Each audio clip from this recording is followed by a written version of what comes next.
Good morning, good afternoon, good evening. Welcome to Late Night Learning. I am your host, Dr. Anthony Plomba. Now, today we're going to be going through experiments. And so, experiments kind of gets into this idea of how do we know something causes something, right? Experiments are primarily concerned with internal causality, demonstrating that X is solely responsible for Y. And so, the goal of a good experiment is to be able to isolate variables. You're looking to isolate an independent variable and being able to state that this has impacted the dependent variable. So let's get started with the lecture. And so for one way to kind of look at this is A-B testing. I want to start with A-B testing and split testing here because A-B testing is done across numerous firms. Many firms do A-B testing. A-B testing is usually done by testing two types of websites or two types of commercials. The idea here is what leads to a better conversion or what leads to more people purchasing a product.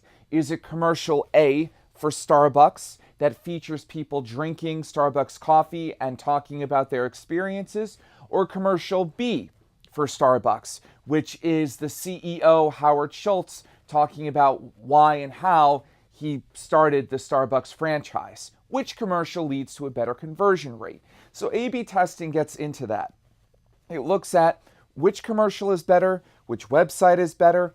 And so it's important when we think about experiments to think about it from a practical standpoint.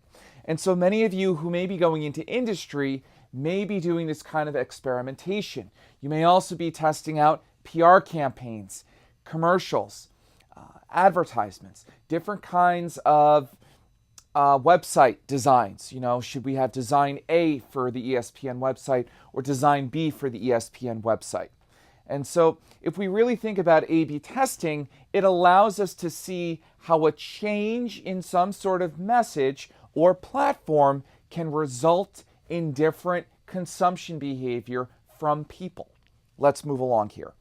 So what is an experiment? I alluded to this earlier, and I stated that it tests for internal causality. We're looking at cause and effect in an experiment.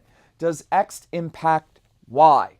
If we isolate everything else, does X impact Y?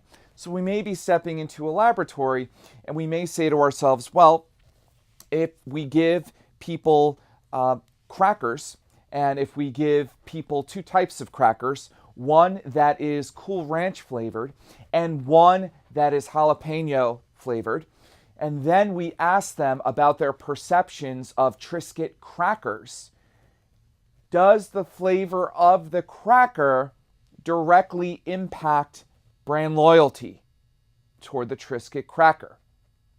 And so if everything is isolated in the laboratory, lighting is consistent, temperature is consistent, there are no other variables introduced in the setting, then we can measure for how much flavor might impact either brand loyalty toward Triscuit crackers or brand equity, right? The value behind the Triscuit brand.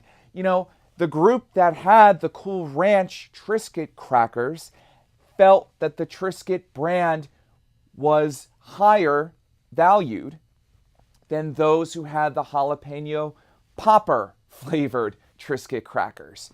And so again, this is this notion of, can we isolate certain instances to get a better sense of what's going on? I'm currently doing an experiment in which I'm looking at how mood might impact what kind of video game you may want to play. In order to do something like this, it's important to have a controlled setting, as I have designated here on the third bullet point, a laboratory. You want to be able to isolate the impact here. Nothing else should be in the laboratory but for what you're measuring. And so if we're doing the Triscuit cracker study, we only have Cool Ranch Triscuit crackers, we only have jalapeno popper crackers, and then maybe we have a control group in which it's just plain Triscuit crackers. And so we're trying to isolate impact here from each independent variable to the dependent variable itself. it should be noted that we do not have generalizability with an experiment. Surveys usually rely on randomized sampling, and experiments largely don't. Additionally, it's very difficult to generalize findings in an experiment because the setting itself is artificial. That's important to note, right? If all of us are in a laboratory and our behaviors are measured, and it does seem that the Cool Ranch Triscuit group are the people who most value the Triscuit brand or place the highest amount of value behind the Triscuit brand, well, that's in an experimental setting. It's in an artificial lab. What happens outside of the lab? We're bombarded with Triscuit commercials, right? What our friends and family say about the Triscuit cracker. There are so many other variables outside of a laboratory that really, to generalize anything in a laboratory really doesn't work well. And so it's not something that can really be done here. An experiment is largely conducted in some sort of laboratory or controlled setting. And unfortunately, that is a trade-off for experiments. Let's move along. Pros of experiments. Evidence of causality. Experiments do help us establish cause and effect. I saw in my lab study that the Cool Ranch Triscuit group placed the greatest amount of value behind the Triscuit brand. There was nothing else that happened in the lab, right? Each group was separated. There were no commercials shown. Nothing else was told to these ladies and gentlemen who participated. But we saw a significant jump in brand value or brand equity behind the Triscuit brand. And so we can show causality. Clearly, it's this commercial. Clearly, it's this food. Clearly, it's this public relations campaign that's causing an increase or an uptick in brand loyalty, awareness of domestic violence, or some other dependent variable we're interested in seeing vary across the independent variables, right? Which independent variable is really getting the dependent variable to go up or to go down, right? To make it vary. That's what we're interested in. Control. Controlled is an advantage of the experimental method. We can control for so many different things, and we can isolate variables in an experimental setting. Replication. Experiments are often described in full, and so this works out really, really well for other researchers who are interested in replicating the study itself. Let's move along. But it's not always great. And so we can see here with cons of experiment, there are some issues with experiments that we have to be mindful of. For one, I talked about this earlier, the environment is conducted in a controlled lab, but these are not normal conditions surrounding regular consumer behavior. When was the last time you watched a TV show in a lab? Probably not. And so it's very difficult to really wrap your results around anything outside of a laboratory setting. Additionally, researcher bias. Remember, in an experiment, researchers are looking and observing and jotting down notes and making observations about participants. And so researchers' observations, data recordings, and other involvement can create errors. Now, to quell this, it's important to consider using double-blind technique. Some of you might have heard of this, right? A double-blind study. What this means is that the subjects nor the researchers know if they're in an experimental group or a control group. And so an experimental group is a group that is being given a stimulus or stimuli for that matter. The experimental group has the Cool Ranch Triscuit crackers, right, in the experiment that we had before. And so they are an experimental group because they're being given some sort of stimulus, right? Something that's different from the norm. A second group that might have the jalapeno popper flavor may also be involved in an experimental group as well. The control group largely is not given a stimulus or stimuli. It's either given a bland stimulus, which I'll get to in a second, or nothing. So in our Triscuits crackers experiment study that we've been talking about for some time, it could very well be that the Triscuit cracker that's Cool Ranch is an experimental group. The Triscuit cracker that is jalapeno popper is another experimental group. And then for control group C, one of two things may happen. Either the control group is simply given a regular bland flavored Triscuit cracker, right? Just the plain flavor, nothing fancy, or nothing. Either or is very typical in experimental studies. And so it's really a matter of what are you trying to test for here. If you want just a baseline of what people think of the Triscuit brand, it probably helps to not give them anything, really. Or if you'd like to see how maybe the plain flavor compares against the jalapeno popper and Cool Ranch flavors, then you might give your control group bland, regular, plain Triscuit crackers. If we look at limited scope here, we can also see that you're only able to test for one or two effects at a time without becoming a large-scale study. And so if we go back to our Triscuits cracker example, so for the first group that we had Cool Ranch, jalapeno popper, and regular, right? That is one variable, a flavor variable. Okay, so that's not so bad. That's three groups right there, right? Cool Ranch, jalapeno popper, plain. Fine. That's one variable that we can consider here. Two, another variable that we can consider is how many times people have seen advertisements for Triscuits, right? Low, medium, high.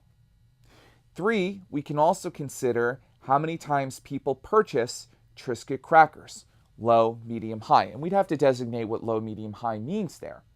And so if one group, if one variable has three groups, Cool Ranch, jalapeno popper, and regular, if the second group, which surrounds viewing advertisements, has low advertisement consumption, high, medium, or medium advertisement consumption, and high advertisement consumption, that's another three groups.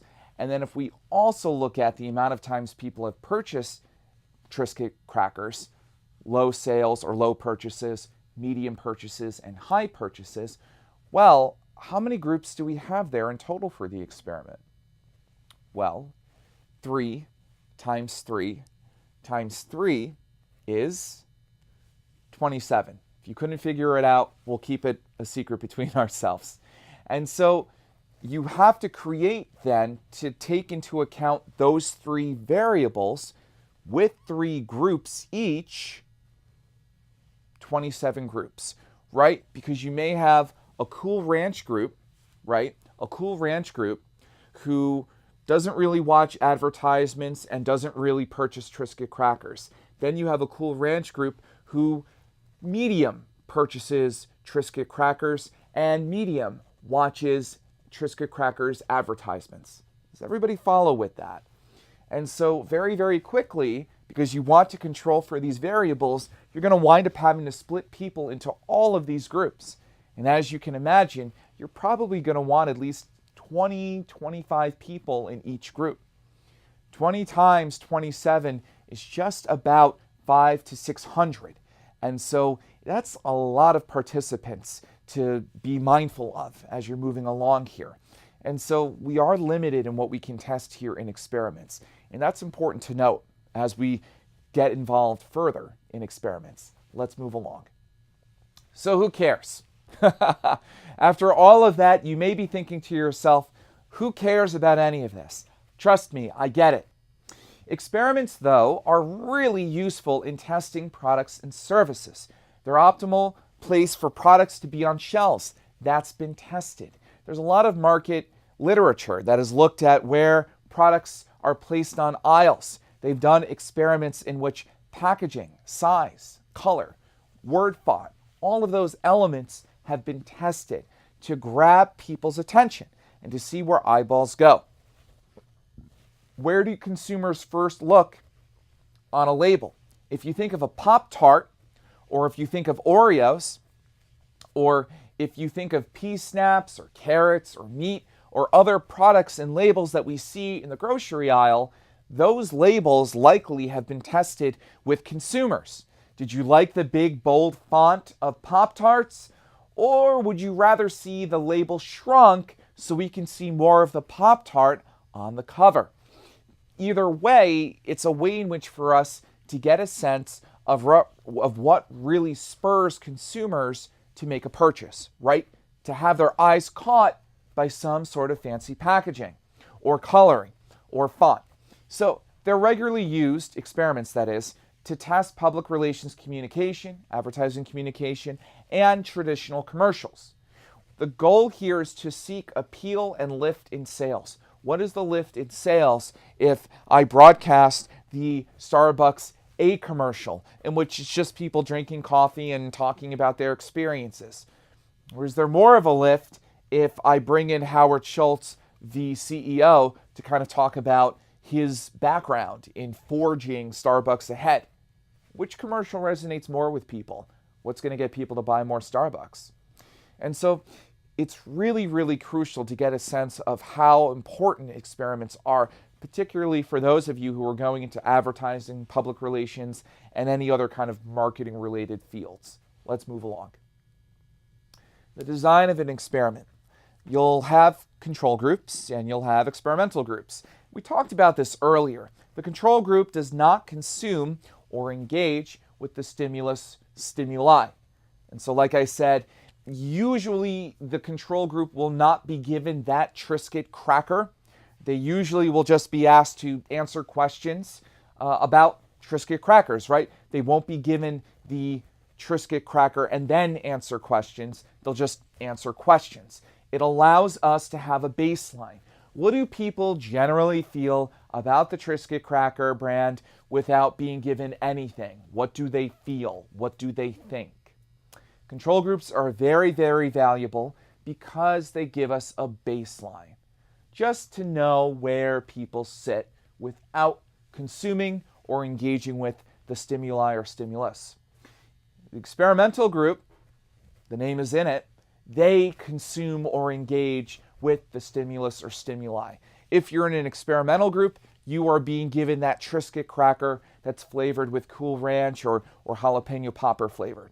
Let's move along.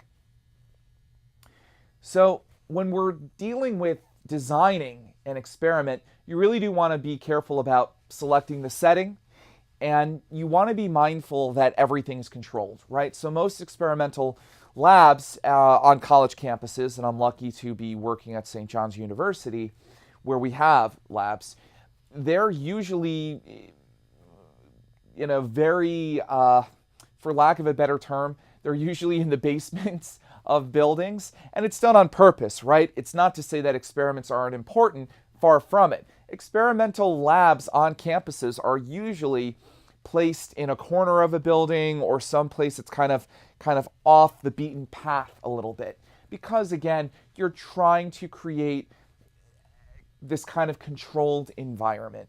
And so you want to also think about the experimental design. Now, you may do a design in which I'll ask you questions about your mood and your aggression level. Then I'll show you a commercial from MTV's Jackass, or I'll show you a commercial from for the Simpsons TV show, or maybe Modern Family, or maybe Game of Thrones, or maybe Mad Men, whatever it may be. And then I may also ask you, after watching that commercial, what is your mood level? What is your aggression? Are you seeing what's going on here? An experiment is also reliant on what you ask participants before and what you ask them after. You may not always ask participants something before they consume or engage the stimuli or stimulus. That's kind of up to you. It's all about what you want to measure and what you want to track. However, an experiment is all about comparison. So it's very common to ask participants, for instance, mood and aggression, give them the stimuli or stimulus, and then ask them the same questions about mood and aggression levels. It's a really nice way to track an uptick, a lift, something that's going on that they've been exposed to. You also want to be sure to operationalize the variable, and you also want to think about how to manipulate the independent variable. So for one, we need to operationalize the variable. How do you define brand loyalty? How do you define mood? How do you define aggression? You want to be clear on those variables before you start assigning questions and scales and other things in the experiment itself. You want to be able to decide how to manipulate the independent variable. For instance, our independent variable is the flavor of the Triscuit cracker. And so we decided to manipulate that variable by including Cool Ranch and jalapeno popper, right? We have to think about how we want to manipulate the independent variable there. Also, we want to think about selecting and assigning subjects to experimental conditions. How are we going to do that? Will it be randomized? How will it be randomized? Will we have a complete list of students who will be participating in the experiment? We also want to be sure that we conduct a pilot study if possible.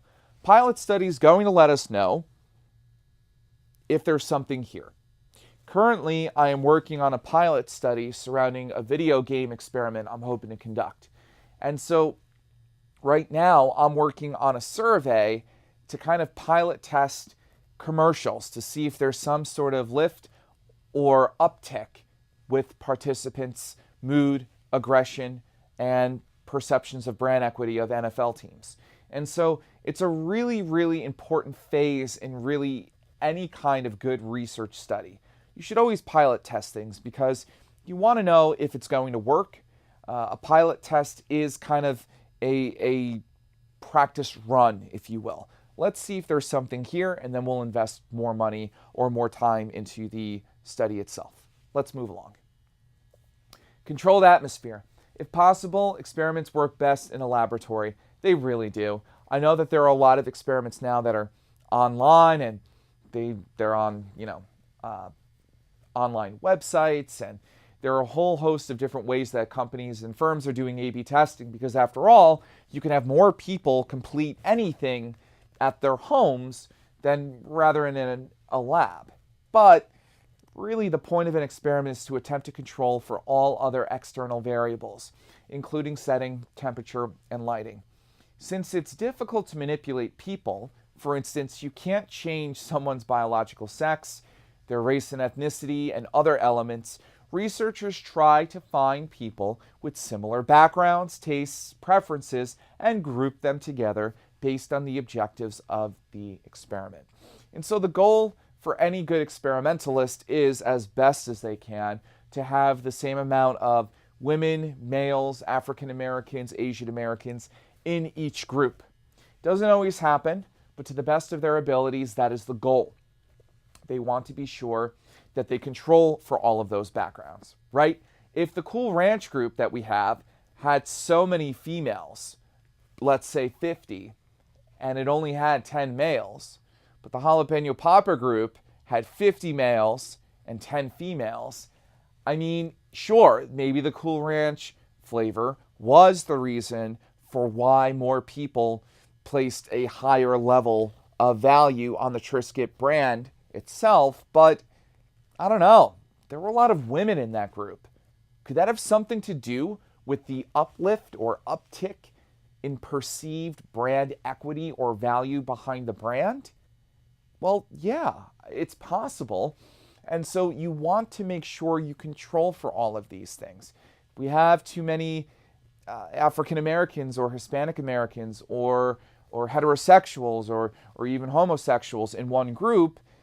One of those characteristics may explain some sort of variation, right? So again, as best as we can, we try to make sure that we have equal amounts of gender, race and ethnicity, even sexual orientation if it's relevant to the experiment, just to make sure we're controlling for all of these things. That way we can say, hey, you know what? We controlled for gender, we controlled for race, we controlled for even sexual identification, maybe geography. And you know what? Across all of that, it was still the Cool Ranch flavor that undoubtedly led to an increase in perceived brand equity. Let's move along. Example of an experiment. So this is an experiment that I've made up, but is something that's very common in industry. Industry likes to test commercials all the time. So let's say that one market research firm is testing 2 Calvin Klein commercials to test for how the commercial impacts likelihood to purchase women's coats. So a control group likely wouldn't view any commercials and instead would be asked about their likelihood to purchase a coat from Calvin Klein. Experiment group A views CK commercial A. Experiment group B views CK commercial B. Let's look at the results.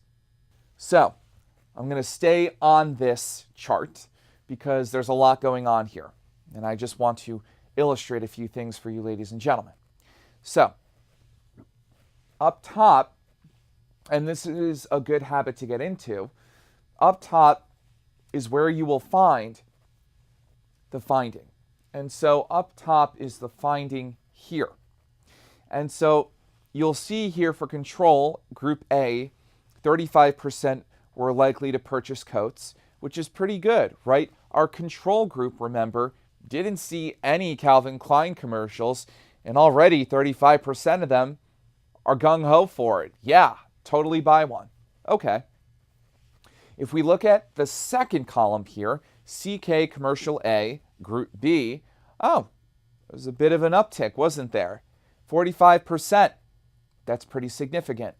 If we look at CK commercial B, group C, and I apologize for the value there, let's say that it's 55% or even 60% for CK commercial B, group C, well then obviously commercial B led to the most amount of people wanting to purchase coats.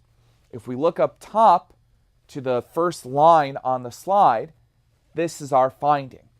Participants had a relatively high likelihood to purchase coats without being exposed to commercials. I think we can agree on that, right? The control group, 35%, 1/3, that's not bad. However, CK commercial B created a higher likelihood to purchase CK coats. That's pretty clear, right? And in industry, this is very, very common surrounding how you'd report results. And so if we look at the bottom here, to the bottom left, you'll see here I have the question, the base, and number as well. And so the question was, how likely are you to purchase women's coats from CK?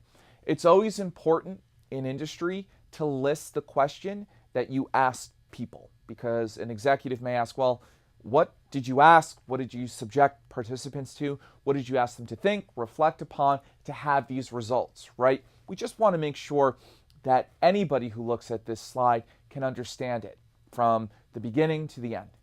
And so we also have here a base. The base is right under the question, awareness of Calvin Klein. Okay, so in industry, there is something called a base. The base is a one-sentence description of who took the question, who answered the question. And so here for the base, awareness of Calvin Klein, only people who were aware of Calvin Klein took this question and answered it, right? So it seems as though everybody here, in order to participate in the experiment, was aware of the Calvin Klein brand, right? There might have been a question for the awareness of CK that maybe asked people, do you recognize this brand? Do you know what this brand is for? And if people said clothing, then clearly that demonstrates awareness of CK, right? Okay. As we move along in the bottom left corner, you can also see the control N equals 250. N means the amount of subjects. Know that forevermore. In any academic study, and really in any industry study, N means number of subjects. So clearly here, we had 250 subjects for the control, 256 for commercial A, and 239 for commercial B. Now the final thing I'll go through here is the word bubble that is sitting on top of CK commercial B group C. So what you may also see in industry is that there are certain designations that are used to demonstrate statistical significance. The idea that there isn't a random pattern here, that something else is going on here, that there actually is something going on that is not due to error. There is a specific pattern going on here. This isn't due to random chance. Okay. The small letter a denotes a statistically significant difference between commercial A and commercial B at the 90% interval. So a lowercase a may be at 90%, and uppercase a may be at 95%, right? And the confidence interval just demonstrates how likely it is for a score to be between two ranges. And so that's kind of the breakdown here of this particular slide. And so it's important to get a sense of the finding going on top, your question base, and numbers going at the bottom. This is important for the future when you're working on your own market research projects. Well, that's all the time we have on Late Night Learning. As always, keep laughing and keep learning.